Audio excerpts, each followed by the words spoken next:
Hey, how we doing, everybody? What's up? It is Blade Daily coming at you. Feeling kind of chill. Because your tubby buddy over here has decided to get my shit together. I've been going to the gym for like a week, like 10 days. But went to the grocery store yesterday, spent an exorbitant amount on groceries so that I could eat correctly. And holy shit, I have not eaten. I didn't know how to get this much protein in my body. And oh boy, it's been an experience. So went to the gym today, did leg day. I have very weak legs, as it turns out, chicken legs, in fact. Pretty sad. Pretty sad. I basically watch some mom go use the leg machine, and you're thinking to yourself like, well, whatever she did, I can do a little more. I can do a little more, and as it turns out, no. There's a lot of women who are much stronger than me, as it turns out. This has been humbling. It's been a humbling experience to kind of catch up and realize I am in fact quite weak. But hopefully that won't last forever. Improvement is bound to happen eventually, right?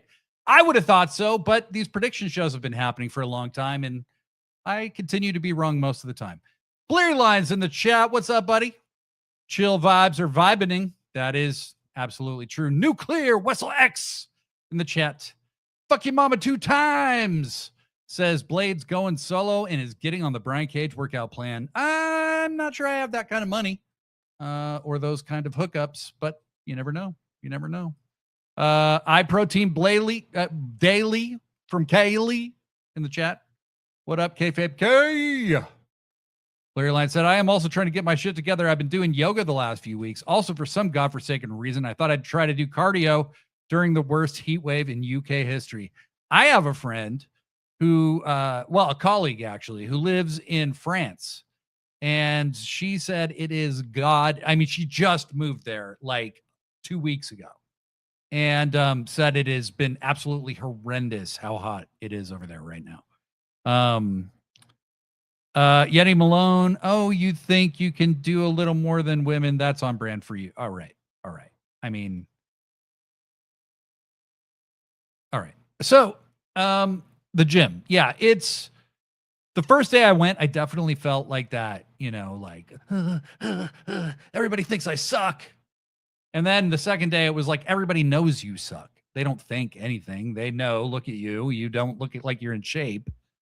So you suck. But it's okay to suck for a while. It's okay to suck for a long time. Point is, you're going there. And it feels good to be doing the right things is my point. God damn it. It feels good to be doing the right things, even if I'm not very good at them yet. Speaking of things I am not good at, I am not good at video games. I got the new Star Fox game. I was pretty excited about it, right? It's, one of these new Nintendo Switch 2 games, and it's a remake of the N64 version, which I haven't played since probably like 1998. It's not a very long game, apparently. But in playing it, what I realized, what I was refamiliarized with, is how bad I am at video games. I love video games, but I am terrible at video games.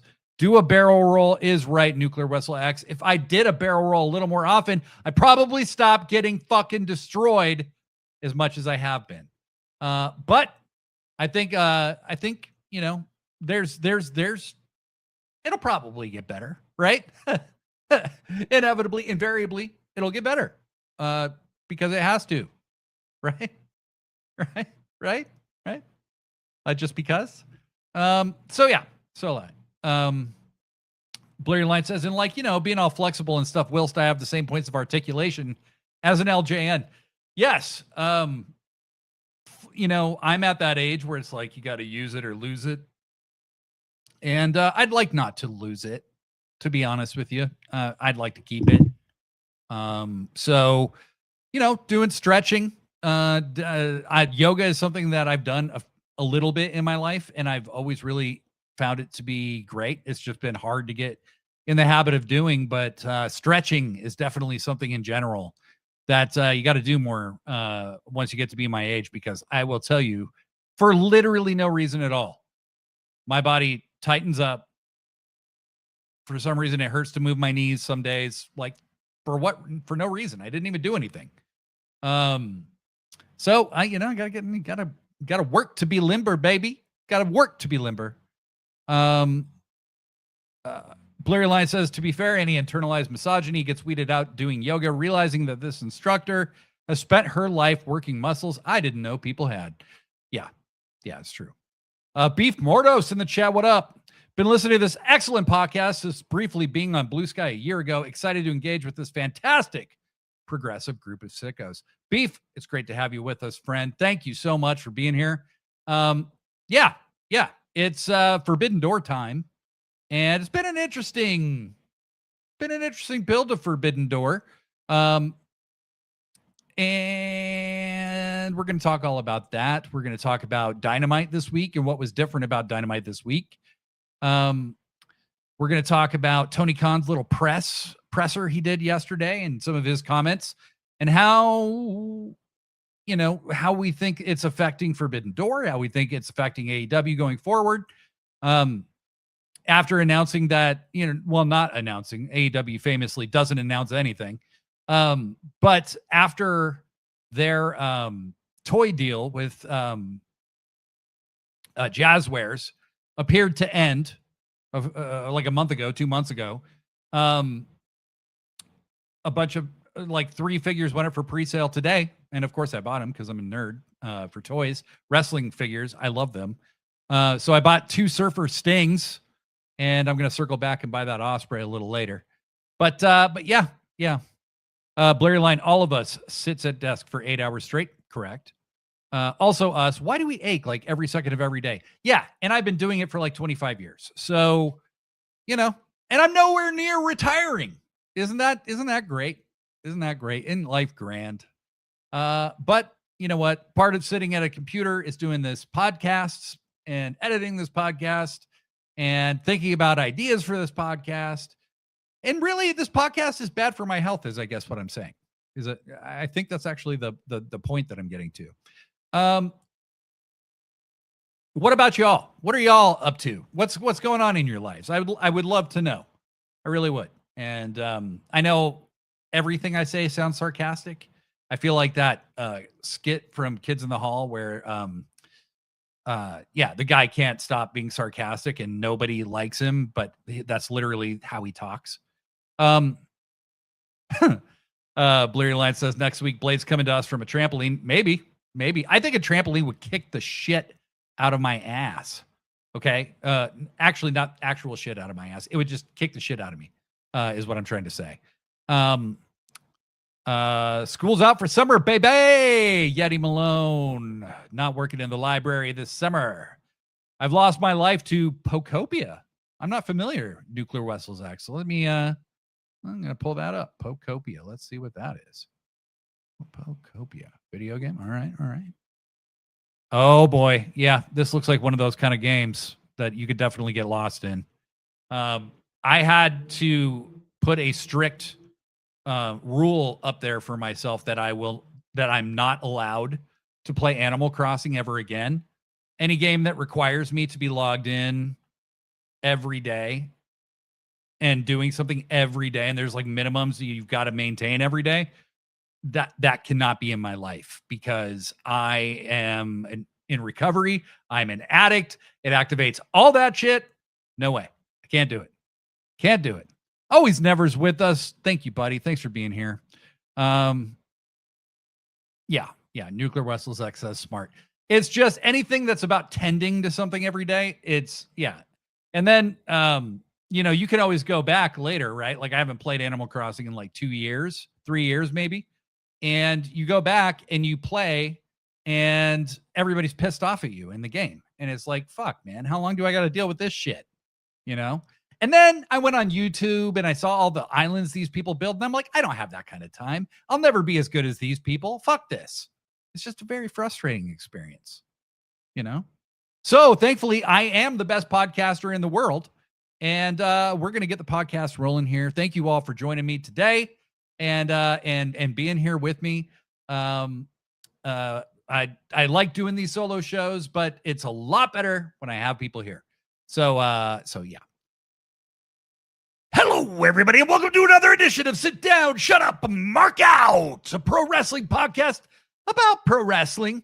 I'm Blade Daly, and it's just me here with a chat today because we are talking all about Forbidden Door. We're talking about Forbidden Door. We're talking about Dynamite. We're talking about Tony Khan's press comments. We're talking about pre-sale figures that went up for Jazzwares when I thought they weren't going to make figures anymore. We're talking about probably something else.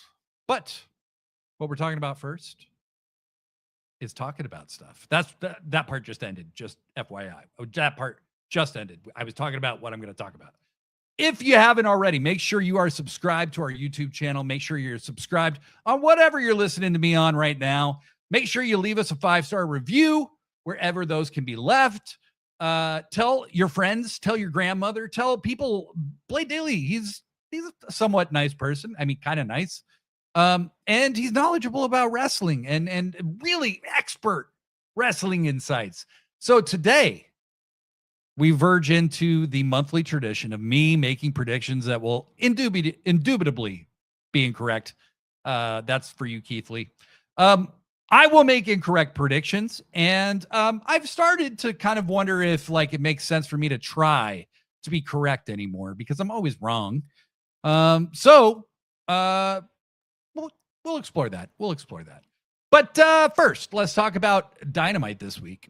I personally thought Dynamite was fantastic. I really, really liked it. There were 2 really good women's matches. One that always makes a huge difference. It always makes a huge difference when the women are actually given some time and you have 2 really good matches put together. I thought Harley Cameron and Marina Shafir had a really good match. I think the time off did Harley Cameron some good because she looked so fluid in the ring. She continues to just improve. Her transitions looked great. That she was kind of their vessel to promote Supergirl. And she did a great job, got a kind of a surprise win over Marina. I love that she did. I do want to see Marina get some wins. It would be great if they happened on television, but I thought they had a really good match nonetheless. And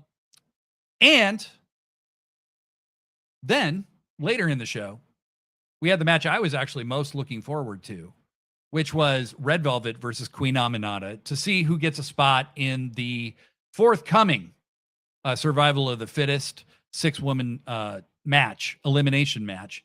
And they had just an incredible match. Every time I see Red Velvet on Dynamite, I'm so happy because I was a fan of hers from the very beginning. She had a lot to work on, just as anybody at her experience level would have. But she had this raw athleticism that just came through immediately. And she stepped up in some big moments where there were sudden changes made. For instance, people may not remember, but Jade Cargill's debut match was her teaming with Shaq versus Cody Rhodes and what was supposed to be Brandy Rhodes. And then Brandy announced she was pregnant and had to pull out. And Red Velvet just kind of dropped into that match and did a great job helping steer Jade at one of the biggest moments of your career, which is this heavily hyped debut. So she did a great job there. She's improved so much. I've been loving seeing her kind of figure out her character, seeing her figure out her vibe as a heel, as a champion. And obviously I'm a huge Queen Aminata fan. Her offense looks so great. I don't know how it's a work sometimes. Maybe somebody should tell her it's supposed to be a work, but Queen Aminata won, which I expected because Red Velvet already got that lovely red television title. That honestly is starting to mean quite a lot because Velvet's defended it a lot. And, I think it's great that she's been such a great champion. Would love to see Red Velvet drop that title at some point and come to AEW a little more regularly. She's definitely ready. She is definitely ready. Beef Mortos says, my grandma would love to know you're good at wrestling knowledge. Well, please tell her. That would really make me feel good. Bleary Line says, I find that predicting the results aren't as important as predicting the vibe and kind of mood meter, like the flow from triumph to harrowing murders. Well said. Well said. Renee's in the chat. The women's matches were so good. They really were. And this is just kind of to reiterate something that's been said, maybe once or twice on this show. We need the women featured more regularly. The talent level in that division is insane. It's just as insane as the men's division. We need to feature them. We need something closer to parity than we have had. And at least a match an hour. That's the bare minimum. This Dynamite was the bare minimum, but at least they finally met that bar. I will acknowledge the improvement. I'm not going to celebrate, necessarily. But what I will say is this Dynamite was different than almost any I can remember, because there were 8 matches with a very short overrun. Okay. And all the matches were pretty much done before the overrun. 8 matches. Okay. Everybody was saying, how the hell are they going to fit this in? And promos and all that stuff. And they did. And the way they did it was that every match was shorter than it normally probably would be. I don't think there were any 20-minute matches. I think Ospreay and ELP probably was the longest match, as it probably should have been. It was a fantastic match. And you're only going to see it around Forbidden Door season. So it's a very special kind of thing. ELP versus Ospreay, they are always going to have great matches. 2 of the world's best. It was great to see them fight each other. But really, most of the matches were a little bit shorter than they would normally be. And we got 2 women's matches. We could have had 3 easily. Okay. And if it wasn't Forbidden Door time, perhaps we would have. I'm really hopeful that the survival of the fittest match that they're going to do on this forthcoming Dynamite is going to get a lot of time, because it should. I hope they don't rush. But I think maybe this show kind of demonstrated for me that Dynamite is ready to maybe have shorter matches. I don't know that we need like 20-minute matches all that often, because I didn't feel a dip in quality at the end of the day. You know what I mean? Like, make the pay-per-views the time for those bigger, longer matches. And yeah, it gives the business away a little bit, but everybody already knows the business is a fucking work. So who cares? Yeah, the pay-per-view, you're going to get longer matches. You're going to get longer, more epic matches. But Ospreay and ELP didn't feel less epic because it wasn't 20 minutes long. You know what I mean? So there was nothing lost by doing that. And I think that's probably something AEW should consider going forward. What do you guys think? Should AEW consider doing shorter matches? Does the length of a match mean anything to you as far as its quality? To me, no. Matches just doing enough and not doing too much and getting out before they've gone too long is what I like the most. That's what kind of measures quality for me. So I want to know what you think. What do you think? Did you enjoy Dynamite with more matches that were shorter? Is that something you could foresee them doing going forward? And I do believe that will be a way to feature more women on the show. There were a lot of people featured on this show, and I loved it. It was the best Dynamite in a while. Save the long epic stuff for a pay-per-view, and you also maybe cut out a few insane spots in doing so. And maybe you have less injuries to deal with when it comes to be pay-per-view time. So let's see what you all have to say. Bleary Line said, I really enjoyed Dynamite as a show. 2 women's matches that were good, but I also didn't enjoy it as a go-home show. Like, all the Forbidden Door aspects were just rehashing things we've heard many times. Oh, interesting. Beef Mordos, I haven't watched ROH religiously, but it was awesome to see how much Red Velvet improved. She lays it in. Yeah, she does. Yeti Malone and Cody probably wishes he pulled out oh boy. Bleary Line, Velvet's been great on ROH, but I do agree with Aminata winning like AEW needs her now. Velvet's already onto a good thing with the TV title. She can continue for a little while there. Absolutely. I think Maya World will probably unseat Athena at some point. So I don't think that's really what Velvet's targeted for, but if they needed her to, she would be the one I would turn to aside for Maya World. You know what I mean? Especially when she eventually loses it, she'll be properly ready for an AEW proper run. Totally. Always Never, Dynamite felt like Collision. Yeah. Always Never says survival of the fittest match should be 30 minutes. Yeah, so just proving that there is no the exception proves the rule often. Survival of the fittest is one of those matches that needs to be allowed to breathe and given some time. That's a chance for Tony Khan to maybe build some goodwill that he certainly has been in need of building for a while. So I hope he does. I hope they do, because the people they have in the match are fantastic, and I'm excited for it. I agree in the context of this being a pay-per-view week. Like, AEW has given us very long matches on the same week as pay-per-views before, and it feels a bit unnecessary, but I definitely prefer them when we're in the longer gaps between pay-per-views. Yeah, I mean, I don't think you just go, oh, okay, the answer is every match should be much shorter. There are still going to be those moments where they pull out an hour-long draw on you, like a title defense, an hour-long title defense, like they did with Hangman and Danielson one time, or they've done that before. But I think, by and large, Tony Khan's kind of stuck to that 4 or 5 match structure. And what he proved with this show is that he could fit more people in, and still get promos in and not make the show feel rushed. And I didn't think the show felt rushed. I didn't think any of the match finishes felt rushed, Beef Mortos, the qualifying matches for the survival of the fittest also tell me they have plenty of awesome talents for the women's tag division too. Yes. And we're going to talk about that when we start talking about Forbidden Door, because they need to, for a minute there, the tag division looked kind of stacked, and then it kind of fell apart, and they're going to need to beef that up, because Divine Dominion isn't really doing a whole lot since they beat Ty J. None of the matches felt too short. More matches, especially women's matches, are welcome, says Yeti Malone. Nuclear Wessels X TV matches should be shorter just so they can feature more talent. That's kind of my general outlook on it. Renee says, I like the way the show flowed. I got annoyed with the talking spots because it interrupted the match flow. LOL. I thought, honestly, most of the talking was pretty brief. Thankfully, I actually really enjoyed the DC MJF segment because of the t-shirt reveal, which was absolutely appalling in every single way.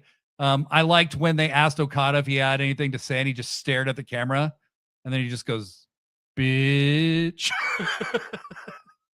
He's so great. He's so great. I loved how everybody in the Don Callis family was also completely repulsed by the shirt, or by the image of MJF and Don in Speedos together. Absolutely disgusting. Perhaps that is, a future thing for MJF and Don.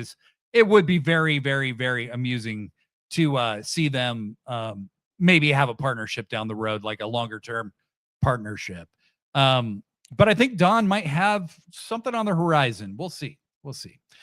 Tony Khan did do a media call this week, and he does that every week before a pay-per-view. I appreciate that Tony makes himself available. I was a little disappointed that nobody really addressed the lack of women's wrestling on the shows as of late, but they did talk about some other things that I think also were relevant. And one of those was Tony confirmed that a lot of wrestlers are having visa issues right now, and that it impacted the booking of Forbidden Door tremendously. Beast Mortos, Commander, Hechicero, Gabe Kidd, and Mark Davis are all people currently having visa issues. I have heard that at one point Bandito was having visa issues, and that he was really only wrestling on pay-per-views for a while. So, and you notice he would apparently people with visa issues sometimes will wrestle in certain states where they're less likely to be harassed than others. So, Bandito was able to wrestle at Revolution, for instance, because of where it was. So a lot of people were having visa issues, and I hate that is such a constant concern. But again, when you have international talent, and as much international talent, and you're bringing in the best from everywhere, unfortunately, this is one of the setbacks of doing so. Always Never says, I hate that they have that talented artist keep doing these dudes ridiculous near nakedness. It's, Mel Coleman, I'm sure she appreciates the work. Did you ever think, Mel, who I would love to interview someday, by the way? I think she's such an amazing artist. Did she ever, imagine herself when she was going to art school or whatever, drawing Don Callis in various homoerotic paintings with his various charges that he's been leading? Beef Mortos asks, Mark Davis clearly would have had the Jake Doyle spot, right? I would think so. Yeah. I honestly was kind of surprised to see Jake Doyle in that match. But that actually, now that you say it, I hadn't thought that far ahead yet, but that makes sense, Beef Mordos. So yeah, they are having visa issues. I'm sure there's other people who just don't want to work in the United States if they live, that they don't want to come to the United States from if they live out of the country.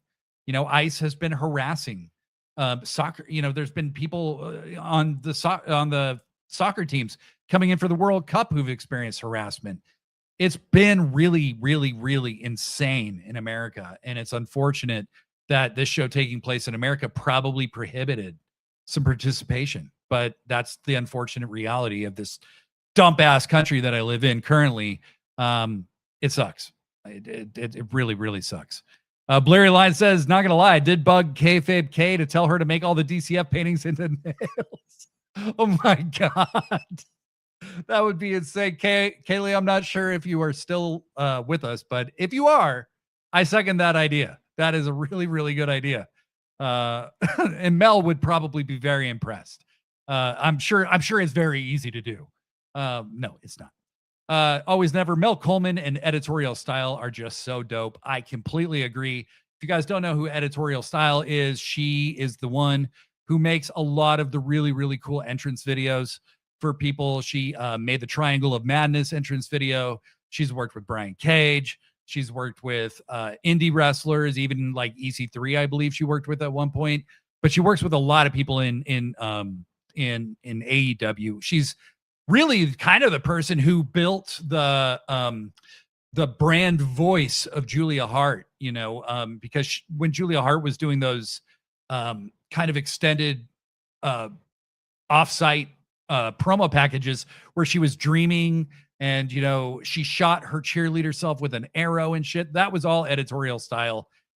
Amazing stuff. Yes, she has been working with Leo as well. Just really, really, really great stuff. Nuclear Wesselzak says, Naito said he wants to work in the U.S., but it wasn't likely based on current events. That's really sad. There is not one person living in America who this administration's decisions have not affected in a very negative way. Economically, just making the things that you enjoy in life harder to experience. Like, for instance, I collect toys. Tariffs made toys more expensive. A lot of people who are smaller toy manufacturers can't make them because they literally can't afford it. They can't afford to order a container. They can't afford to pay for the materials because, one, there's a shortage that's starting to arise of a lot of those materials. And two, they're simply price prohibitive and toys are becoming too expensive to make for some manufacturers. It's a real letdown. It's a real letdown. Blurry Line says Editorial Style is maybe the biggest visual influencer over AEW and ROH. I completely agree with that. You will not watch any AEW ROH show from the last 3 or 4 years without her work front and center. Yes, her name is Danny, and she is fucking awesome. She is another person I would love to interview. You guys are giving me some great ideas for people to reach out to.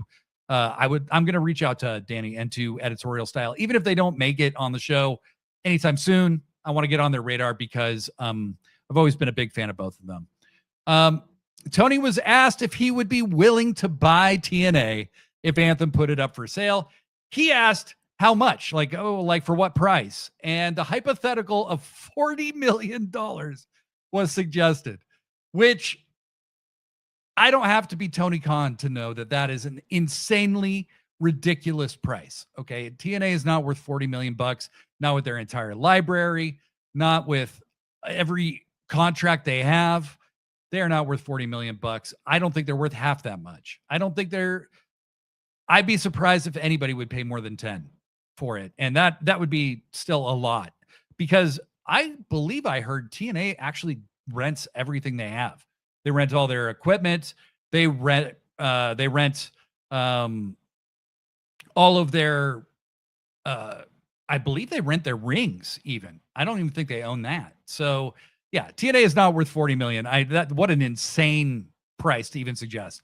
Beef Morto says, you guys, I would not buy TNA for $40 million. Please make that answer clickbait. They did because I'm talking about it. Jack Perry reportedly has not re-signed with AEW. Oh no! Will he go to WWE where CM Punk is? Do you think Jack Perry will go there? Do you think CM Punk would like that? Do you think there's any chance of that happening? Do you think he'd be wrestling on AEW programming if Tony really thought he wasn't going to re-sign? Jesus Christ. The wrestling media lately has been really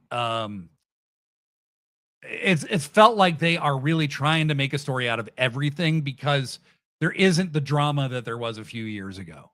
And the speculation about Jack Perry not being re-signed, even if it's factual, I just highly doubt that he's going anywhere. Like he's going to be a world champion in AEW. All of his best friends are in AEW. His partner is in AEW. So unless they're both going to let their contracts expire and run away together to, I don't know, go wrestle in Japan. I don't know. I think he'll be re-signed. Tony Khan said repeatedly throughout the media call that the plan is for Jack Perry to be with AEW for years and years to come. Blair Line 7 says, not going to lie, Tony's hiring ex-Real Madrid managers for Fulham. That's a better use of money than $40 million on TNA. Yeah. Always never. To see a shite administration in real time fuck everyone over is wild. And they aren't even good at hiding it. They don't even try to hide it. I mean, it's the thing. You guys know where I fall in the political spectrum. Fuck fascism. Fuck the Trump administration forever. Okay, fuck these people. They are absolutely horrible. I've never once voted for them. Okay, but I've been, like you, forced to deal with them for over a decade now. And I cannot wait till the day comes where they are investigated, found guilty of multiple crimes, and all spend a bunch of time in jail. Fuck y'all. Not going to lie, 15 million and we get Ali and I'd take it. I want Mustafa Ali. I do want Mustafa Ali. Tony should see about maybe buying out his contract or something. Speaking of buying out a contract, it was said that Tony Khan had bought out Andrade's contract from WWE or something prior to Andrade officially being cleared to show up. And I had seen some people speculating online about the potential of him doing that with other people. And maybe somebody like the New Day or somebody like that showing up at Forbidden Door. Tony was asked about that. He said a lot of the names linked to AEW are still under contract to other promotions, so he wouldn't expect to see them. I agree. I don't think that's going to happen. If I was Tony, I don't think there's any point to doing that because the place to introduce the New Day would be All In. Why wouldn't you introduce them at the biggest show of the year? That makes all the sense of the world. You save a big surprise for your biggest show. Them alone would be huge, but imagine some of the other people that could show up. Imagine if Kairi Sane showed up on the same show. Imagine if she's like in the Casino Gauntlet or something. Yeah. Blair Line 7 says, and we get to use TNA titles in the next AEW game, plus have TNA era Christian Cage and Samoa Joe, Christopher Daniels. Hey, that's not a bad idea. I like that, honestly. Yeti Malone says, well, Blade is going to get disappeared. Probably, but I don't think it'll be by this government. I don't think they're actually the one thing that I felt keeps a lot of people safe from this administration is they're idiots. They're inept. They don't actually know what they're doing. They have a bunch of influencers and morons running every department. As you can see, every time they're actually asked serious questions, they cannot answer them because they don't know what they're doing. Always never. Why this is my only wrestling fix outside of wrestling and Simon Miller. I don't care about contracts and shit. You can talk about it as you have a podcast. Yeah, generally, I mean, look, contracts and all that stuff. I think the thing is the wrestlers kayfabe the people that they leak to as well. Wrestlers exaggerate. That's literally the nature of their personalities.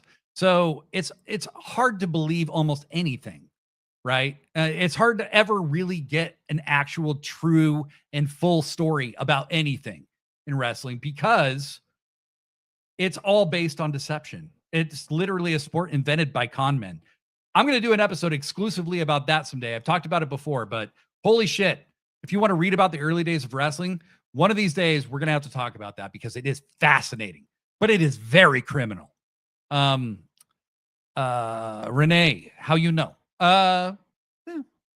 It makes no sense too. Like, people are more likely to buy the pay-per-view, the first one after the non-competes expire. Why would you jump those debuts forward? Exactly.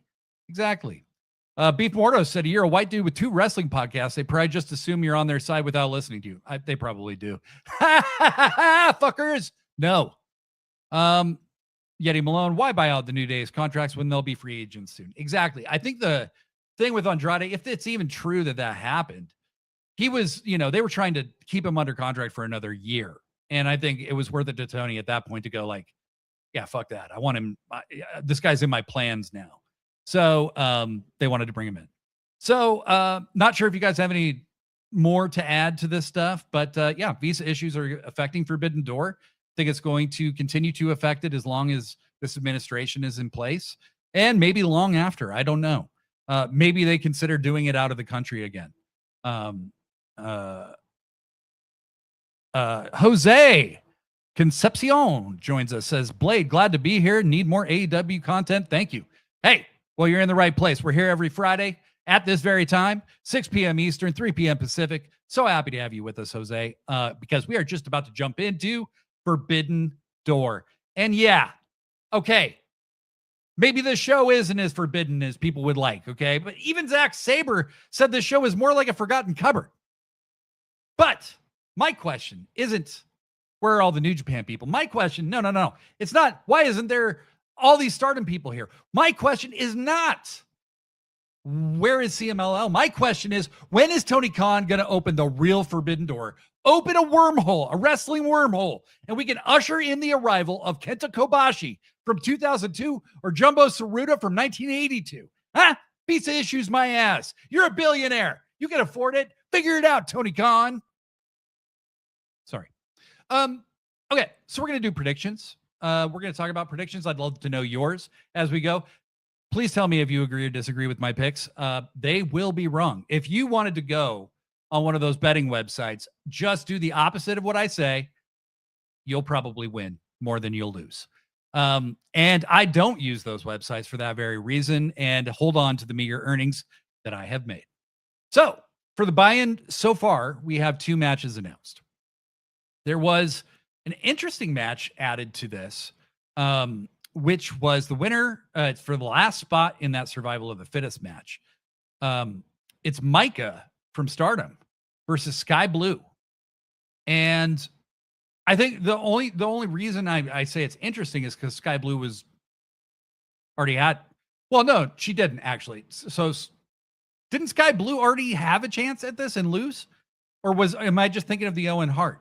Because I thought she did both and she lost both, but it could be wrong. But Sky Blue is facing Micah, and I think that's a really cool match. I have no idea who's going to win. I'm going to say Micah, just because Sky Blue is so giving as a performer and so willing to put people over. And, I've seen multiple times in interviews. Oh, okay. Blair Line cleared it up. I think Sky was in the Owen and Julia had the chance. You're right. I'm going to say Micah. I think it would be cool if Micah won this because one criticism that you can make fairly of anytime they do the cross-promotional shows is that depending on who's hosting the show, their talent generally wins all the matches. And we don't live in this world where like, oh, the show's in Japan, you're not going to see it. So we'll just have all the Japanese talent win over there like they did at Dynasty, right? The only real like big match that anybody won over there was Kenny beating Gabe Kidd, right? But the world's wide open now. We buy all the events. We see all the matches. So having the matches be so predictable isn't a help to anyone. And I think Stardom, really, it's very exciting that they are part of a partnership with AEW. It's a huge shot in the arm to the AEW women's division, and would love to see more crossover just going forward in general. But having Micah win here, I think would be really cool. And then the other match that's been announced for the buy-in, and I would love to start seeing these matches take place on the main cards, but whatever. It's the AEW Women's World Tag Titles. Divine Dominion was challenged by Thunder Rosa, who's bringing Olympia to tag with her. And that's exciting. I think that's a really cool match. Olympia has wrestled Megan Bayne. Olympia has, I saw her wrestle Megan Bayne I watched a live event where they wrestled. They had a fucking awesome match. And Olympia can pick Megan Bayne up and throw her around. It's really cool. I really do like Olympia, and I like the idea of these two teams clashing. Divine Dominion really hasn't done much for the last several weeks since they beat Taiji. And you gotta keep the gas on, the gas burning on the fire. I don't know. You gotta. I feel like we're going to eventually get to the Brawling Birds versus Divine Dominion at All In. That's great and everything, but you need to have more teams. We're not anywhere close to that yet. You got Redemption next month. You got whatever. I want to see these two teams really, really have a great match and hopefully get to be in the premier spot on the buy-in at the very least, because they deserve it. I really am a big fan of Divine Dominion. I love dominant heel champion. So, my prediction is they will win, but I think it's going to be a really good match. And it's great to see Thunder Rosa, utilizing that dual contract to its fullest. I think it's really cool. Jose says, I don't care if Forbidden Door isn't the same, but everything changes. Look at Survivor Series. It's War Games now. So let's chill, WWE shills. Yeah, I think, at the end of the day, I think Forbidden Door, when Forbidden Door first started, it was very novel to see New Japan wrestlers on a American Wrestling Company's pay-per-view. That hadn't been done. And so that was very novel, and it's not novel anymore. New Japan is probably the least involved of these promotions as far as throughout the year with AEW, but CMLL, I mean, there's people signed to dual contracts that we see all the time. There's people with, I think it could be cool too. You could also find a different way to do this where you have, maybe almost like something that was thrown around. It's kind of ironic that you said that, Jose. Something that was thrown around is if you had a kind of Survivor Series format for Forbidden Door with some kind of tournament or something, and no champions had to defend their titles, so the matches didn't seem as predictable. And you could have a one-night tournament with CMLL teams and New Japan teams and Stardom somehow all involved. You know what I mean? There's ways to do it. Blair Line says, I'm cool with this, but I feel like we've lost a lot of Divine Dominion momentum. They should have jumped to another more built feud after Taiji. Keep ratcheting up their reign. Yeah. That's kind of what I'm thinking too. I feel like they've lost some momentum. Jose says a lot of things will happen at Forbidden Door. I feel the Spider Girl will lose the belt. Then Monet will take it in July. That's an interesting possibility. So you're thinking Tekla drops it to Starlight Kid, which would make sense. Then Monet uses her title shot, but the title shot specifically for All In, isn't it? I don't know. There's a lot of ways this could go, but the Starlight Kid thing is interesting. Yeah. Blurry Line says it feels like a step down since they're facing a first-time team, and Rosa isn't someone currently featured on TV. It does, but I mean, the division feels kind of empty right now, unfortunately. Getting to the main card, we have the IWGP Global Heavyweight title being defended. Shota Umino is defending against Pac. This is going to be a really good match. I have a feeling that if you give these guys a little bit of time, they're going to really cook. Shota Umino, despite all the criticism of him, is a really good wrestler, and he's got to find himself as a character. He's being Naito'd currently, where the fans aren't accepting him as the over-the-top babyface, and that's okay. That is okay. But I think Shota Umino is going to get a huge high-profile win, and it's going to be over Pac on a pay-per-view in America. That's a really, really good thing. There's no reason Pac should win this match. Pac, look, this guy, you can heat him up anytime you want. He's like Claudio. Him and Claudio are so similar. They're still a threat to anybody they wrestle, and you can heat them up anytime you need to make them a legitimate challenger or to make them a legitimate in a competition. But You can also use them to put people over and make them more legitimate. And Shota beating Pac on a pay-per-view is a huge win for Shota. I think it's a slam dunk. You have to have Shota win this. Pac doesn't need the IWGP Global Heavyweight title. So I think this is going to be a big win for New Japan and a big win for Shota on a different stage. Plus, Shota has all this history with the Death Riders. I wonder if at any point he's going to interact with Mox on this show somehow. That would be very interesting to me. We're also going to have a three-way tag that I'm really looking forward to. We have the Young Bucks, my personal GOAT tag team of all time, versus Sky Team, Mystico and Mascara Dorada, and Unbound Company, being Shingo and Titan, facing each other in a three-way tag match. Fuck yeah. That's another match that may not jump off the page at some people, but holy shit, this match is going to fuck. Children are going to be conceived because of this match. We will experience population growth because of this match. That may not be the best news, but I think it's going to happen. There will be children named Shingo because of this match. And rightfully so. Rightfully so. Always Never says, we need Rev Pro and Eve Riot Wrestling showing up, and I love that tournament idea. Yeah, it wasn't my idea. I did steal it from a group chat that I was in. Sorry. Professor Degree, I believe, was actually the person with that idea, and that pains me to say. You guys know I don't like that guy very much, but it was his idea. Yeah, it would be great to see the partnership with Rev Pro and Eve Riot Wrestling. I'd love that. AEW's been pretty generous about the talent exchanges, especially with the women wrestlers. And I think that's because they haven't been using them a lot. So use them more, please. Let's have them return the favor. Stardom can send more people over like they are.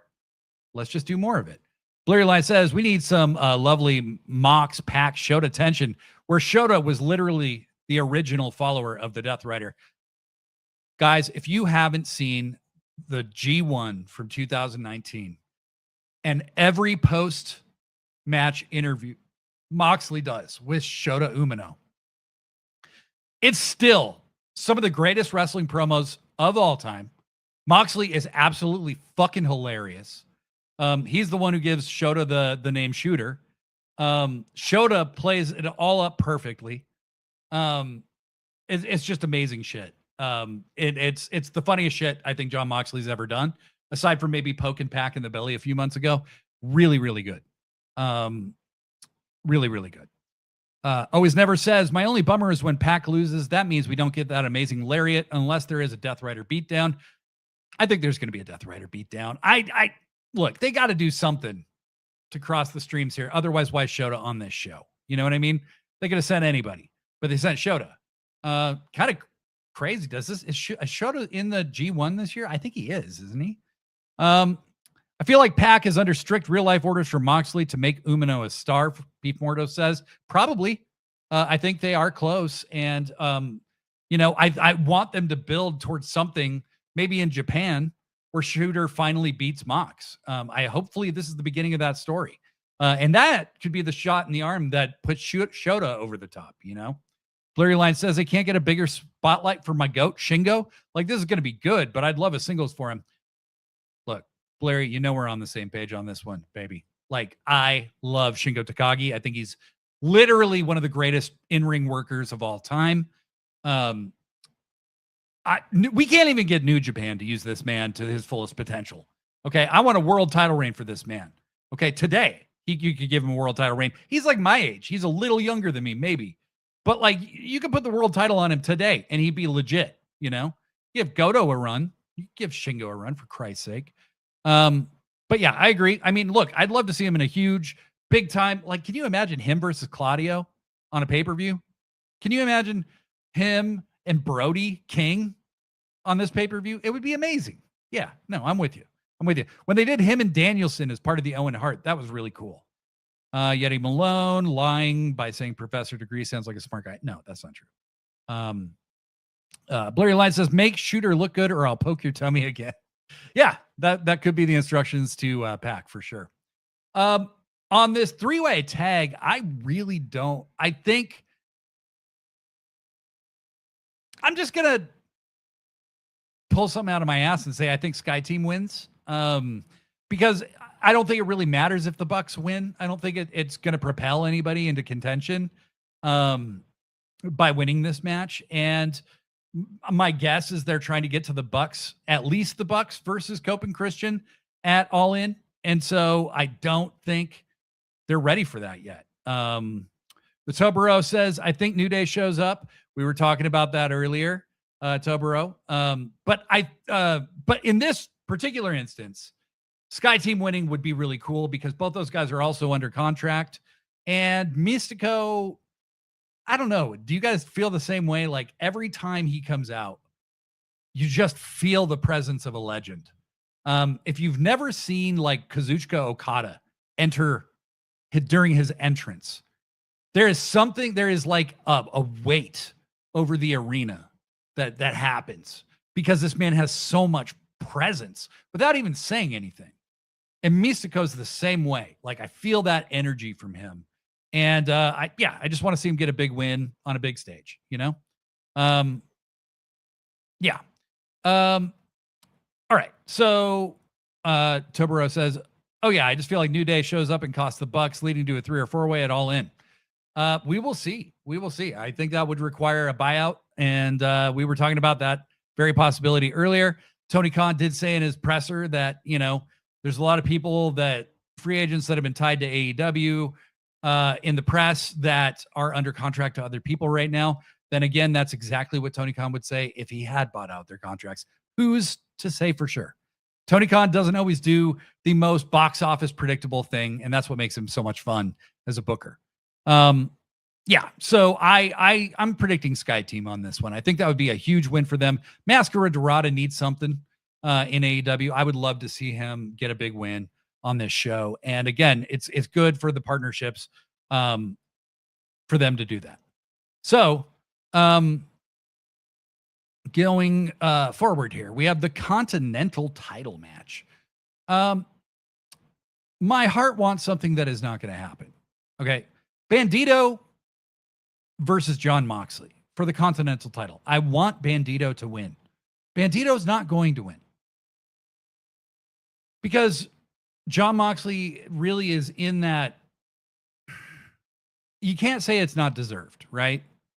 I would love it if they put Bandito over here because, man, he's so good. He's so special, and a win over Moxley could just be the little tap he needs to get to the next main event level, right?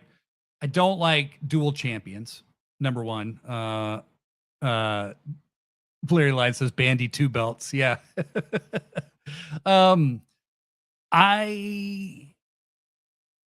I don't like double champions. I think he should drop the Ring of Honor title before he wins any other titles. And I hope Tony Khan, please just make the belts make sense.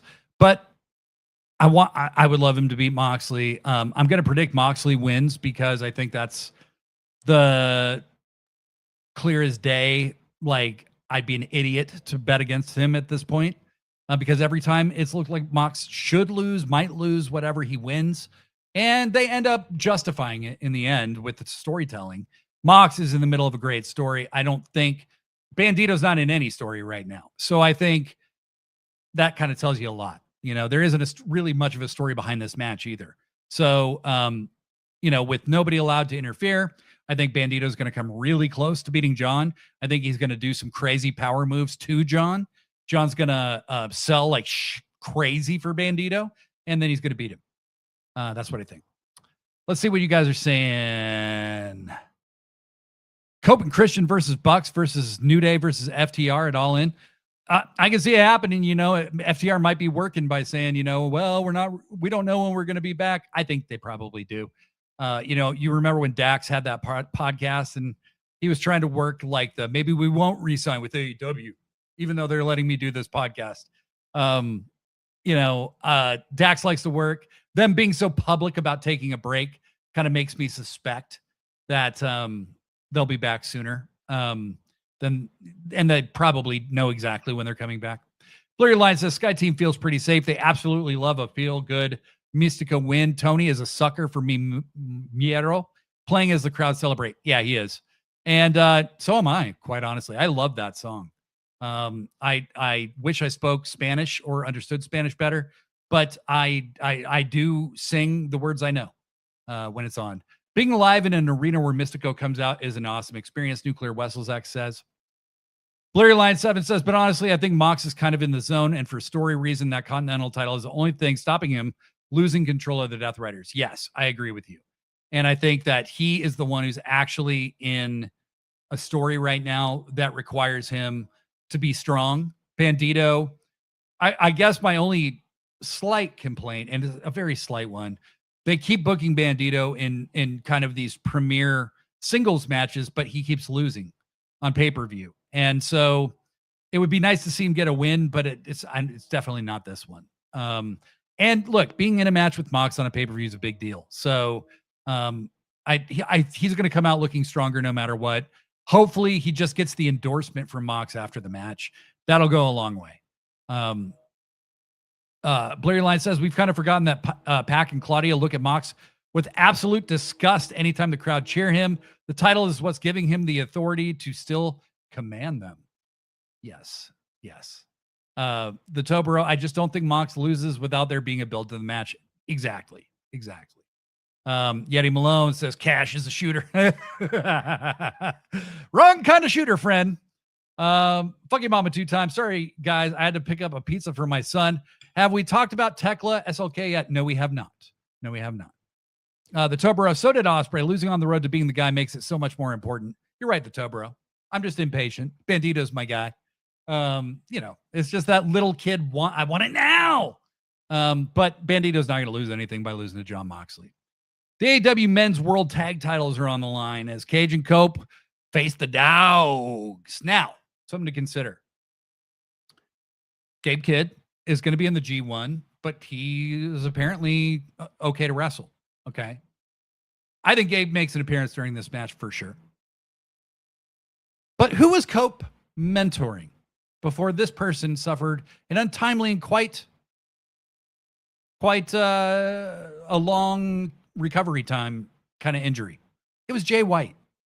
And who has been declaring war on the Dogs in promos over and over and over again is the Bang Bang Gang. This would kind of be the perfect time for Jay White to return, is during this match. I think the Bang Bang Gang feuding, David Finlay maybe feuding with Jay White would be perfect. I think I can see it working from any direction that you do it. You can have Juice and Jay fight a tag team version. You could have the Guns fight the tag team versions. But I think this is where business is going to pick up. Thanks, JR. Sorry, I stole that from you. By the way, big love to JR. I know some people don't like that JR, was on commentary on the last pay-per-view and got a lot of stuff wrong. Look, this guy's the GOAT, and he's been in the hospital for a long time. He's being tested for Alzheimer's and dementia, guys. I don't care if he gets shit wrong. I really don't give a shit if he's out there for one match. JR can go out there and be wrong. He's trying his best. And we're not going to have him much longer. And you can feel however you want to. Obviously, your opinion is your opinion, but I saw a lot of people being really hard on the guy. And it just feels like people are kind of kicking the guy when he's down. Tony's trying to let JR have his last hurrah, But yes, I do think that Jay White, if something was booked for Jay White to return yet, it's this, is what I feel. So hopefully Jay White and the Dogs, Jay White and the Bang Bang Gang maybe help Cope and Christian retain the tag titles from the Dogs, but Cope and Christian ain't dropping these belts yet. That way too soon for that. I did like the segment with them where they're just brawling all through somebody's interview with the Dogs. That was really fun. Beef Morta says, I could actually see Mox being caught off guard and losing in a random match. He seems to like to surprise people. It's true. I still think the likelihood is more in the Mox direction. Beef Mortis, oh shit, I forgot about the Cope and Jay White connection. Yeah, Cope was kind of mentoring Jay while he was challenging for the title, up through when Jay got hurt. So yeah, really wouldn't surprise me. Nuclear Wessels X says JR is awesome. He is. Fucking Mama 2 times says, don't tease me, Blade. Jay White needs to be back to help neuter those damn dirty dogs. Yeah. Well, Juice Robinson has a service he's offering now. I think you've probably seen the commercial. The Tobero says, look, I think you're right, Blade, and it plays into something I've been feeling at Forbidden Door. As Forbidden Door gets less forbidden, but what if it starts to become more of a debut return pay-per-view? It could, and I think Tony has so many of the original people we wanted to see in these pay-per-views signed now. Jay White being one of them. Jay White, Okada, Mystico. So many of these people, like the nature of these relationships has changed. Even the dogs last year were New Japan talent, and they're not anymore. So I think that there is a lot to be evaluated about these pay-per-views. I think Forbidden Door is a valuable brand name. And so I think you'd be mistaken to think Tony Khan's going to abandon it. I don't think he will. And might do the evil corporate thing of just kind of, well, they were in different promotions, that may become more of the norm. But I'm willing to believe him that visa issues have been a significant issue. I know WWE is having huge issues with visas, and so are and everyone, because the government just eliminated a bunch of government jobs indiscriminately, and fucking Doge and all that shit. Just got rid of the people that would be processing the paperwork, The Tobero where people signed from the competition debut in AEW. Yeah, I can see it. I could absolutely see it opening the real Forbidden Door, right? The actually forbidden Door. Renee says, finally having those dumb glasses was delightful. I like the dogs, okay? I like Gabe Kidd. I like the dogs. I like Finley. I like the way they've been presented in AEW. Are they douchebag fuckboys? Yeah. That's their character. That's who they are, okay? Or do they think they're being cool when they're actually being nerds? Yeah. That's exactly what they're doing. And do they kind of suck as people? Yeah, because they're heels. They're the dogs, baby. Their fucking name is the Dogs. That's the least creative name they could possibly have. It all works. It all works for them. Okay? I see so many people who hate Gabe Kidd. I get it. Okay? If Gabe triggers some people because he works really close to the bone, I get it. But I do know he's working. I know he's working. I just saw some quotes from Gabe about New Japan, and I'm like, Jesus Christ. But the dude's working, Blurry Line says JR is the voice of wrestling. Anytime you do an impression of a wrestling commentator, you do a JR voice. Oh my God, they've killed him. They've killed him. By God is my witness. He is broken in half. Yep. The Tobero, just hold off on announcing stuff like the cross promotional contracts for Forbidden Door. Yeah, totally. I think that's a wise observation. Blurry Line, isn't it a shame that the company who unashamedly supports the administration that caused the visa issues are suffering from visa issues? Well, he keeps within Trump's pattern of you help me and I help me, and that's the end. Fuck you, Mama 2 times. The dogs are playing their part perfectly. They really are. They really are. They've been able to absorb pins, absorb losses. Don't lose shit. That's the thing I like in AEW is they don't bring you in and immediately just start you on a winning streak necessarily. They do sometimes, but a lot of times you lose like a lot in the beginning, and then you slot into the rotation, and then you start winning. Beef Mordos, Gabe rules. Yeah, Gabe's pretty fucking good. Okay, now Forbidden Door and Wrestle Dream are kind of the same in the sense that they are usually promoted around a one dream match that is something everybody wants to see that maybe they hadn't even had time to think of yet. Think of like Wrestle Dream did it with Danielson and Zack Sabre. Forbidden Door did it with Orange Cassidy and Will Ospreay when Ospreay was still in New Japan. And they also did it with Orange Cassidy and Zack Sabre. Zack Sabre is like the guy that they'd lean on when they want somebody from New Japan, they bring Zack Sabre. And Zack Sabre simultaneously has the most beautiful and horrific style of wrestling I've ever seen. Some of the submissions he will wrap people into come out of nowhere. And it's like watching somebody do improvisational dance or something. It's just beautiful to watch. And then he'll bend their wrist to where it looks like a human wrist can't bend that way and look like he's breaking it just viciously. I remember him submitting Tanahashi. This is like in 2018, 2019, something like that in G1. And the way he bent Tana's wrist was so, like, I wanted to fucking throw up. It was so disgusting. Zack is one of the most interesting wrestlers of our time and of any time, but he's one of the greatest technical wrestlers ever. One of the greatest techers. I mean, really, we are so fortunate we get to watch this dude work.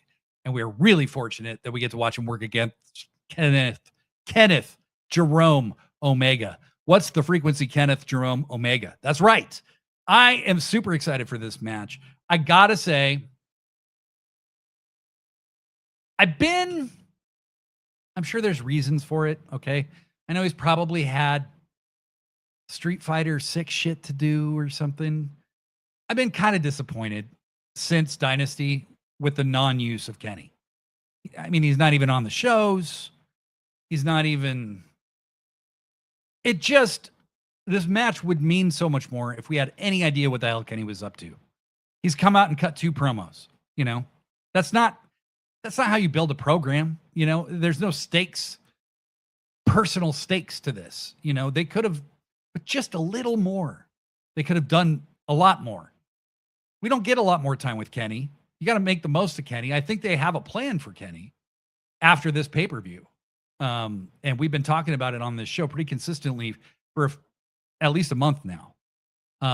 Kenny even mentioned his redemption on Dynamite, which I thought was very interesting. But I think Kenny's going to win this match. Zack Sabre said if he wins, he wants an AEW world title shot. And Kenny said the same thing. He said, basically, if I beat Zack, that's redemption for me. And that was not an accident that he said that. I think we're getting MJF versus Kenny Omega at Redemption in Montreal next month. I think the main event of All In is going to be Will Ospreay versus Kenny Omega for the AEW Men's World Championship. And I think that will be the way they coronate Will Ospreay. He is the main character in AEW now. So, you know, let's see what the chat's saying. Blurry Line 7, you don't profit when you work with Trump. UFC even learned when the whole White House event caused them huge losses. Yeah, that they will then use WWE marks to fucking make up for, you know? Yeah, Blurry Line said, I'm noticing a pattern, which makes sense. He's the best wrestler currently in New Japan. He's English, so obviously there's no language barrier to his promos, and his style is so unique that you're guaranteed to get a match you've never seen before out of the established AEW star who's facing him. Absolutely. The Jack Perry match with Zack Sabre on Dynamite was awesome. Loved it. I think Zack, you know, getting his world title runs with New Japan was so great. And that guy is so deserving. I'm a huge Zack Sabre fan. After I got to see him wrestle Danielson at Wrestle Dream, and I have never seen a crowd lose their shit for 25 minutes for a match that technical. You know, it was technical almost the entire time. Fuck You Mama 2 times says Tanahashi might have been the guy who coined the name, but Zack is Mr. Forbidden Door, and Tony loves him. Yeah, I heard Tony use the term at the presser. So yeah, he is Mr. Forbidden Door. He is really the MVP of those events in a lot of ways. Blurry Line says, I think the Kenny stuff is deliberate because other characters are calling him out on it. He's made a lot of promises that he's not been around to fulfill. That's what I'm hoping. I'm hoping that that's what it is, because the whole thing with Ospreay after Double or Nothing, when he's like, well, you're teaming with the Death Riders. Why didn't you call me? And Ospreay said, you're never here, you know? And then Kenny immediately disappeared again and has been gone up till this pay-per-view. So yeah, I think Blair, I hope to God you're right, because that's a slam dunk. All right. Especially if Kenny turns heel to win this world title again. And becomes the heel against Will Ospreay leading up to All In. The Tobero says, I think they're trying to be safe with him, trying not to take any chances he gets injured before his big last final title run. Could be. Blurry Line, in my honest opinion, is leading to him doing whatever is necessary to reclaim the world title. This is exactly what Kenny did the last time he won the world title, is he got evil and he got desperate. I'm not even, Beef Morto says, I'm convinced Kenny is rejoining Don Callis at Redemption and screwing over MJF. I definitely think that's a possibility, and I would say it's a very strong possibility. That's exactly what I think is going to happen too. I think that Kenny likes being a heel. At the end of the day, he's a really good heel, and Will Ospreay's his boy. You know, like he has been for years. Kenny's tried to make Ospreay, and they've always had a series planned. They have a career record of 1-1, right? Ospreay beat him the last time, but he had to cheat to beat him. So now Ospreay's going to beat him clean in England in front of his hometown. He's going to beat his favorite wrestler, his hero. He called Kenny his hero, remember? He's going to beat his hero, Kenny Omega. And Kenny Omega is going to be in the main event in this huge event in England. It's at Wembley Stadium. Not a bad way to start calling it a career if you're Kenny Omega. Always Never says, I don't need Kenny to be a heel, but your booking makes sense for the next championship runs. We need to shout out Hangman for getting 2 pay-per-views named for him.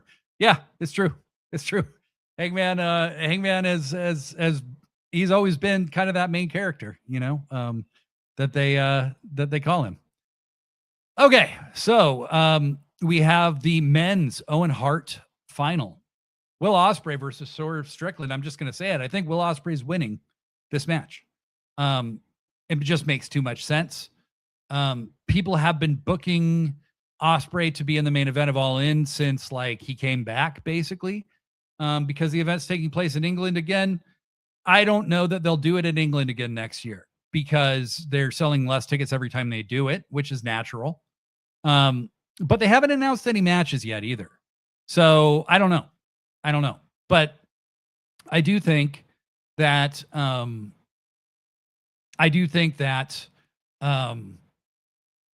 it's possible that Will loses this match and somehow finds a way to. Tony Khan doesn't like to be super obvious, but in this case, I think the most obvious route is probably the best route. Will wins the match, beats Swerve, evens up their career record in AEW against each other. Remember, they main evented Forbidden Door when Swerve was world champion a few years ago. Swerve was the first guy to beat Will Ospreay. So I think that there's a good chance that Will Ospreay's walking out. A really, like a 90% chance, I would say, Will Ospreay walks out winning this one. And then, what does that mean for Swerve? How does he branch off? I think that's, kind of the thing that breaks Swerve. I know Blurry Line said that in a previous episode in the chat, that this will be the one that really sends Swerve over the edge. Nana has teased the embassy forever. I want to see it. I want to see Swerve go be Will Ospreay's main rival after All In, and Swerve maybe takes the title from Ospreay at some point. I think there's a lot of different routes you could go with it, but I think that the embassy is in the background somewhere. I really do.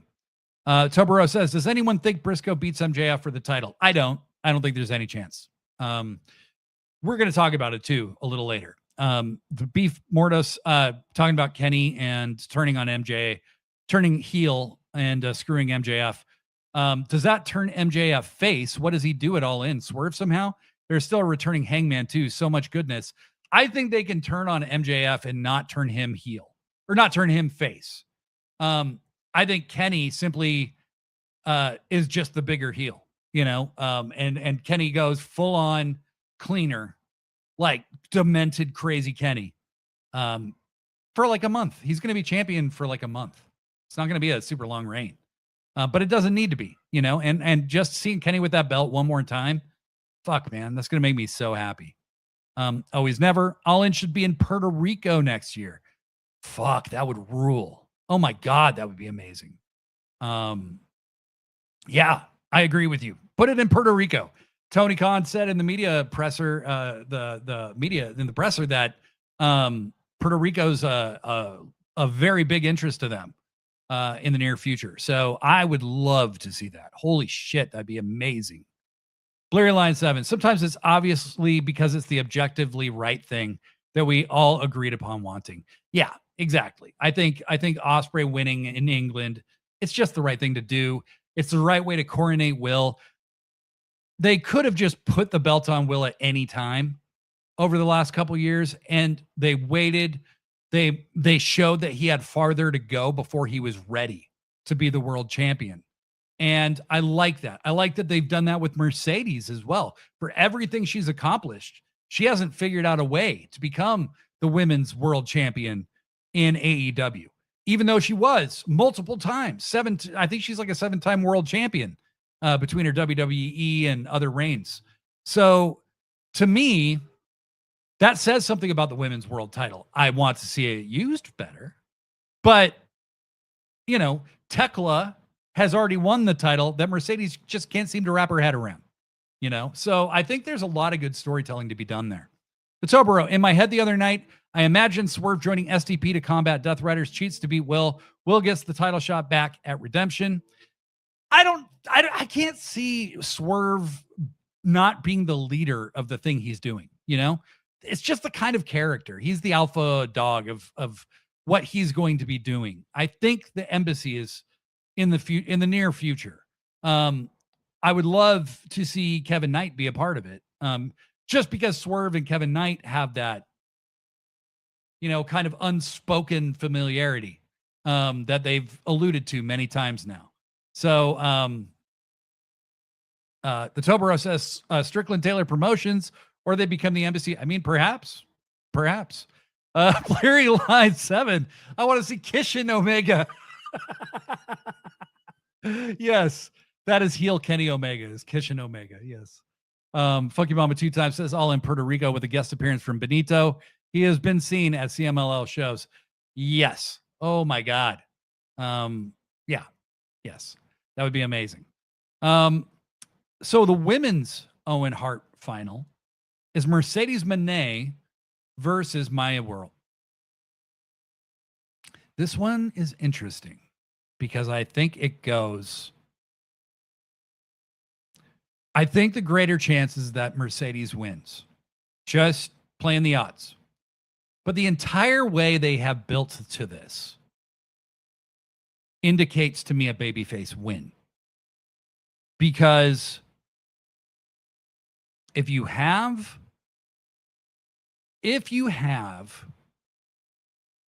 the story being, and they've told this story so outwardly, that Maya World's brother was killed recently, that she came back, this is where she wanted to be, this is what she does, and she's okay with that, and her family's okay with them telling that story, how do you have her lose? The reason that I say the build has indicated to me that Maya would win was after she beat Athena, which I thought was possible. After she beat Athena, when Athena and Mercedes turned on her and double teamed her, that pretty much said to me that's the babyface has to pull this out somehow. And so I think Maya World makes more sense versus Tekla than Mercedes does versus Tekla. And I can't see Tony changing his champions twice in both divisions before All In. I think Tekla, with Tony Storm out, Tekla, he trusts Tekla with that job. And Tekla versus somebody as like white meat babyface as Maya World, that's a draw. You can make Maya World a top tier star. Does she beat Tekla? I say no. Because I think her big play is to beat Athena for the ROH. She's the one who ends the ROH Women's World Title reign of Athena, ultimately. Does she lose to Tekla at All In a great match that she almost wins? Yes, that's what I think happens. If I wouldn't bet on it, but I think Maya World winning actually does make some sense. You would have to do a lot of work between now and then, though. Mercedes maybe winning the gauntlet. If they do that, makes a lot of sense too at All In. But I'm not sure. Always Never with a great idea. Maybe bring AR Fox back, but then where does that leave STP? You know, if they were going to do the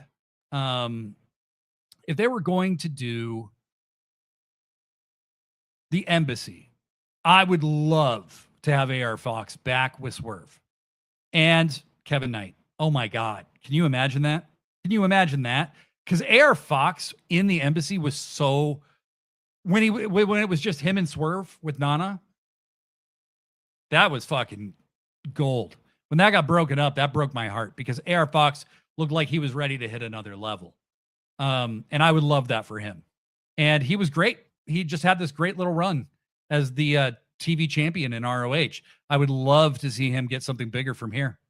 Talking about the Owen Hart final on the women's side, Bleary Line says, I'm fine either way. I think Maya winning is amazing, but Maya being there is a win already. Agreed. Bleary Line says, my guess is Athena costs Maya and helps Mercedes win, giving Maya the reason to take that ROH title off of her. Yeah, that could be true. Yeah, the Tobero says, I don't think Mercedes was ever the choice. I think Willow, then Athena might have been, but I think if Athena stepped aside for her student, could be. I was kind of blown away that the story that came out from the Observer, and I'm going to say this, I am a Dave Meltzer defender generally, especially as it comes, like people who just really hate Dave Meltzer. I don't get it. But Dave's been pretty wrong on some scoops the last couple years. I don't think breaking news is exactly his lane anymore. But Dave, as a historian, I don't think there's anybody better. And so he did say that the initial plan for the Owen this year was for Tony Storm to win it. I got to tell you guys, I am really glad that didn't happen. Okay. Because Tony Storm does not need the title. You give the title to people either to get them over or to get the belt over. Tony Storm has already gotten both over. She is a legend. She's like the fucking Undertaker of AEW at this point. She doesn't need a belt. Just put her on the screen. People will lose their fucking minds because she's fucking great. You got to stop this division revolving around two people. Okay? It's a big problem. And Tony Khan being forced to find other people besides Tony Storm and Mercedes to build this division around, and then having Willow get hurt, unfortunately, terrible for Willow. But yeah, it was said that the plan was for Tony Storm to win it and face Tekla, and then the plan changed to Willow, who would face Tekla, which makes me think Maya World might be the next choice because Maya World is that same white meat babyface as Willow, and you know I wouldn't call her a white meat babyface, but she's a huge babyface either way. And yeah, and eventually whoever wins that title is going to drop it to Mercedes somewhere down the line. I just don't see this matchup being Mercedes versus Tekla unless they're going to do a big Mercedes face turn, which I don't think they are. She's done nothing to indicate that. Future Shock Wrestling Pod. Sup, Blade Daily? This is BJ. I'm on my wrestling podcast page. Can't wait for Forbidden Door. Fantastic. Well, thank you. Guys, make sure you check out Future Shock Wrestling Podcast. I'm going to check you guys out too. Thank you for chiming in. We really appreciate it. Always Never. I would be totally okay with Tekla versus Maya and then have her beat Athena this year. Yeah, I could see that being super interesting. Fuck you, Mama, 2 times. I think the Athena win solidifies Maya World as the one to dethrone our minion overlord. I do too. Fuck you, Mama, 2 times. The Tobero, it's the last belt for Mercedes to lose before becoming Meltdown Mercedes. Yes. And you know, she's done all, I was in a group chat where this was being discussed. Mercedes keeps touching the belt, which is almost always bad luck in wrestling historical perspective. You know, Mercedes considers that her belt. Well, what's happened to all of her belts? She's lost all of them. So this, whether she actually is the champion or not, is metaphorically her last title, Tobero. So that's what I think. Always Never says Mercedes needs to end the year as champ, and I think there's a very high likelihood of that happening. Yeah. The Tobero says, bring back Keith Lee. Yeah, have him in the embassy. That would be dope. Oh my God. Swerve, Keith Lee, Kevin Knight, AR Fox. There's the embassy. We just built it. There's the embassy. Holy shit. That'd be unbelievable. Fucking Mama 2 times, paying respect to history. You can't have the embassy back without Tommaso Ciampa. Yes, friends, Tommaso Ciampa was an embassy guy, a pretty prominent one for a good while. I believe Claudio was also in the embassy at one time, way back in the ROH days. Fucking Mama 2 times says, bring back the Jimmy Rave robe. I love that robe. I bought the special edition Swerve that I already basically had, but it came with the rope.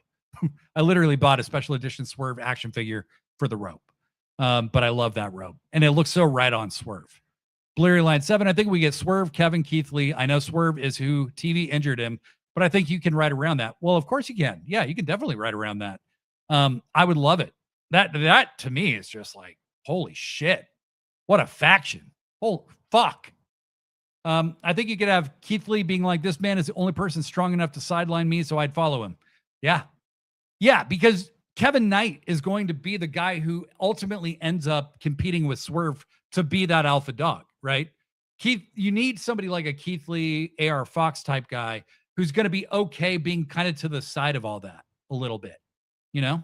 And maybe they both turn on Swerve and Keith Lee backs Kevin Knight, you know, going forward. And there's like a mutiny of sorts. The Tobero, Tony Storm, should only get a belt if the belt needs elevating. She doesn't. Give her the ROH Pure title. Give her something that her name adds status to. I agree. Or just keep her away from the belt for a year or two, right?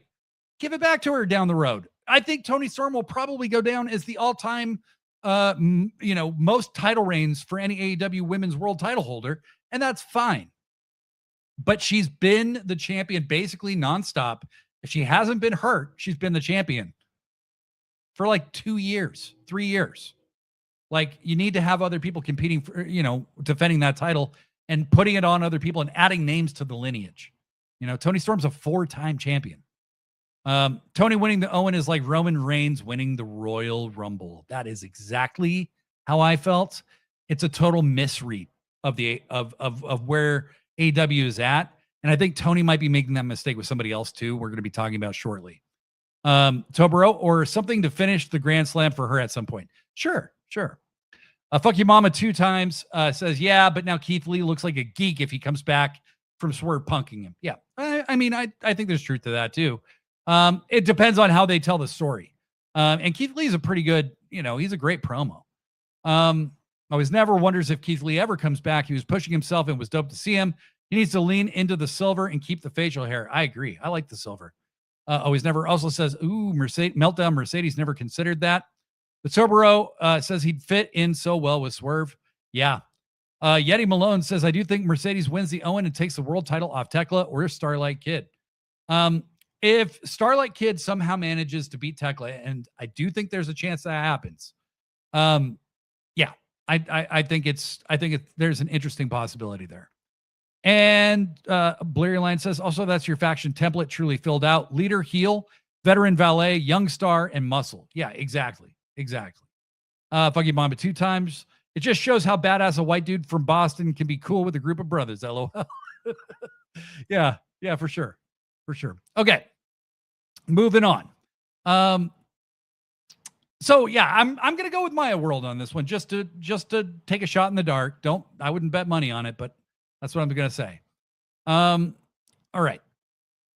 Next, we do have that women's world title match, and I think this one has the most potential for a surprise.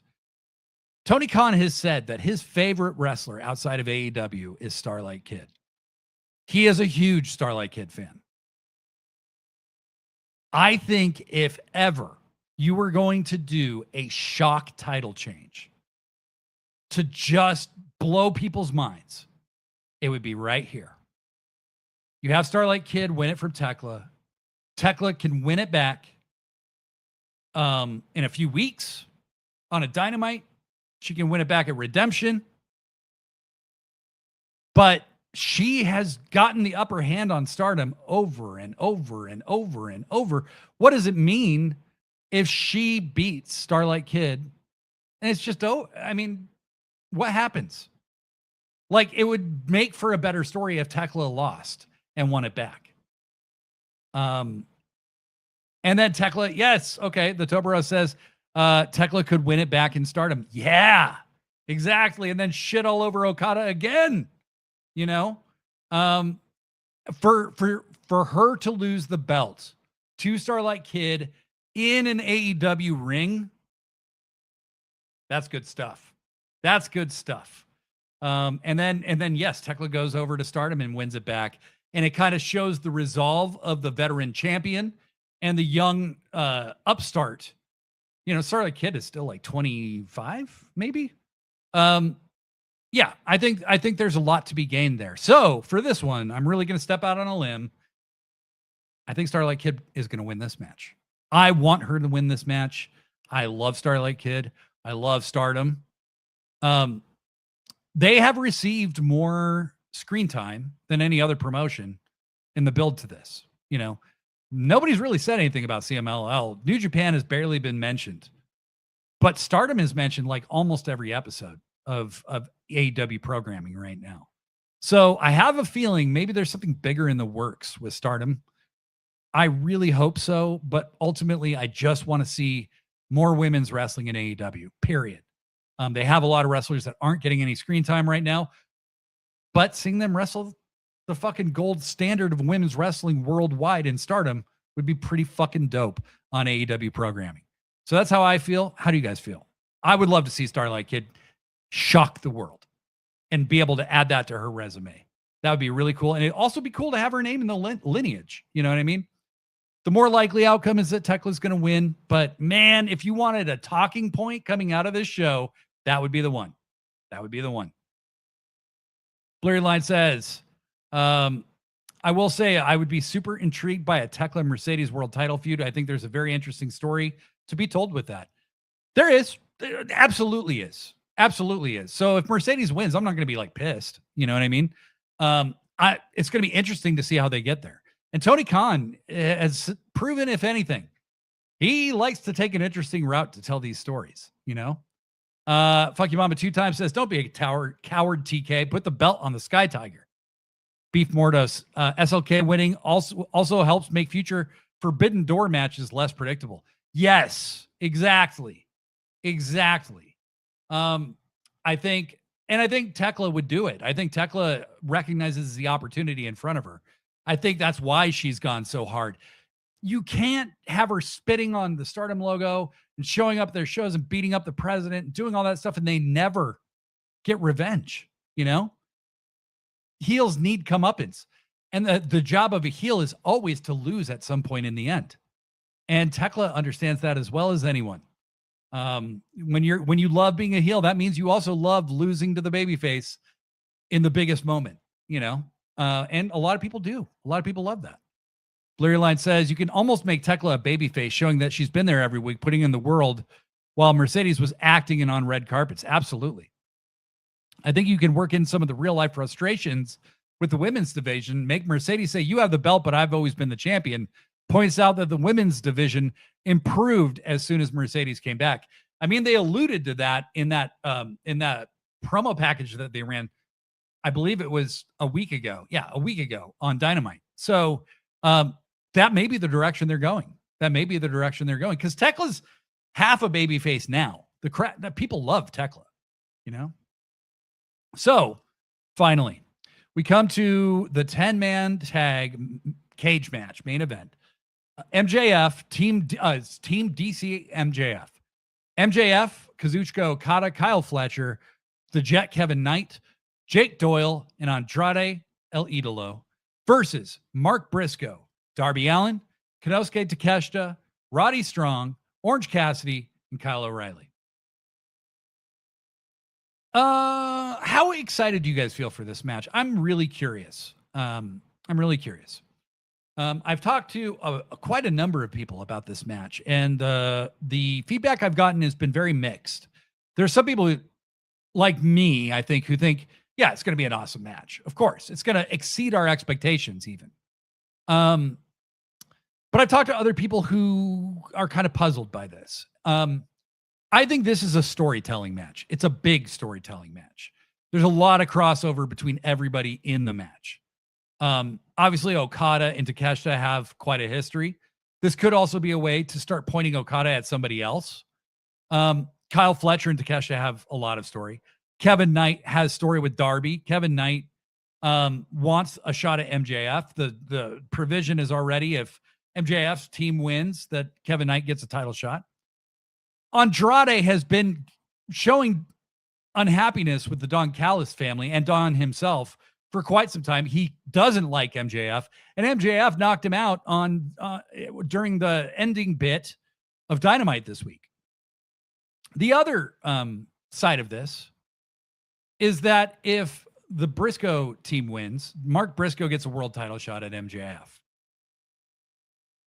And guys, I just got to be real. I just don't see that for Mark Briscoe. I don't see Mark Briscoe as the world title guy that I think Tony Khan wants me to. I was absolutely fine with him doing it in ROH because of his history there, because of how hard he's worked. I love Mark Briscoe. I think he's a fantastic worker. I think he has gotten his body into insanely good shape. Him being that, energy injector into the show, upper mid-card guy. But when he came out and he cut that promo at the end of Dynamite this week, it was the only bad thing on Dynamite. In my opinion, it wasn't a good promo. Mark Briscoe as the live in the ring guy cutting a promo, dude, is just not his bag, I don't think.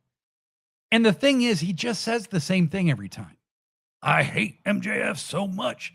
We know, like you've said it, and they put him in the ring and given him a long promo to cut 3 times in the last month. And it's just not fair to him.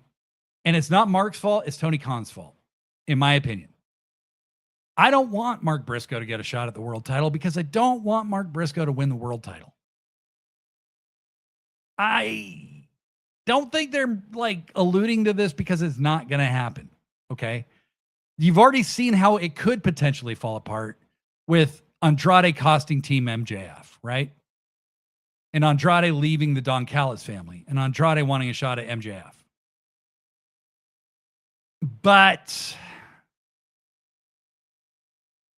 Briscoe's just not, I just don't see him there. I just don't see it. And I don't think he has, I see Tobero does not agree with me. And that is perfectly fine. Okay. Let's see what you guys are saying. Tobero is pretty excited for the match. Blurry Line says, okay, I need to say this match will be very good. I'll enjoy watching it. It'll be entertaining, but I do not really care about it whatsoever from a story point of view. If we get a DCF implosion from this, I'll be happy for it. But if it's just about Mark versus MJF, then I don't really care. Yeah, I would have said the same thing. And that is before this week, because I think we saw the overlap of stories a little more this week. And it made me a little more excited for the match because there is a lot of overlap between the competitors in this match. Tobero said, my initial reaction is that I thought Andrade would cost MJF the match. Briscoe beats him. Andrade gets the belt off Briscoe and Kenny beats Andrade, but that's a lot of hot potato by redemption. I agree. I think Briscoe gets a shot and loses probably. If he does get a shot. It has the potential, but the build for the match has been giving all the focus to the least interesting part of the feud. Tobero says, I don't think there is no way Tony doesn't give Briscoe a Mick Foley type win with the belt before he takes his last run. Which I'm not excited about on paper. That's me. I'm just not excited about it. Blair Line says, if you made this program the exact same, but with Eddie Kingston instead of Mark, I'd buy in hook, line, and sinker. That's kind of where I'm at. I would prefer it if it was Eddie. Yeah. I think he was sick, but I think there isn't a world where Tony doesn't give him a run with the belt before he starts to wrap it up. And that's the thing is my read of this, which giving Mark the world title is too far. Like it's too far. And to me, Mark just doesn't wrestle like a world title guy. He doesn't come across to me as a world title guy. Not the way AEW presents world title guys. He's not Jon Moxley. And he's not exactly Mick Foley either. Mick Foley has a way of presenting his character that cuts through a lot of shit. Mark is very funny. Mark is extremely entertaining. I love Mark Briscoe. I just don't see it. And, yeah. Blurry Line says white collar equals bad, blue collar equals good, and say that for like 7 minutes, 3 times over. That's basically these Mark Briscoe promos. Yes, exactly. Tobero is now calling me Bischoff for not believing in Mark Briscoe. Fair, fine, that's fine.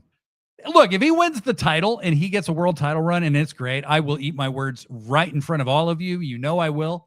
I've done it before. Okay. I had apprehension about Darby. And then I was there when he won the world title. I was live and it was fantastic. And then he had one of my favorite all-time title reigns. I could totally be wrong. If they have a plan, I could totally be wrong. But Mark Briscoe versus Will Ospreay at Wembley. Can you honestly tell yourself you see that as the main event? I can't. It's harsh, but this is the top spot in the company. Beef Mortos, I like Briscoe, but don't need a title match for him. He already beat MJF last year. I like the story of him not getting a shot because the team didn't win. Fine filler match. That's kind of how I look at it. Shane G, hey, you were on the show last week, buddy. I'm trying to figure out if Kenny goes for the belt or if MJF keeps it all the way until Wembley, and you aren't 5'8". Yes, I am. I am 5'8". God damn it. I think Kenny takes the belt off MJF. I think it's definitely Kenny and Ospreay. At Wembley, there is unfinished business between them. And, and Will doing all this build up with the Death Riders and stuff. To me, it makes more sense for him to do that to face Kenny than it does for him to face MJF, just in my opinion. Plus, they did already fight each other at a different All In. And I think if you're trying to sell tickets, that's less of a reason to go than seeing him versus Omega in a first time for All In match, you know. Beef Morto says I'd honestly open the show with the match. It's an interesting idea. Tobero, neither did Mick. I'm not sure what that's in response to, but Mick didn't seem like an obvious world title guy, but Mick had all these levels to his character that he had built by the time he won the world title. And then he used the world title as a way to build more.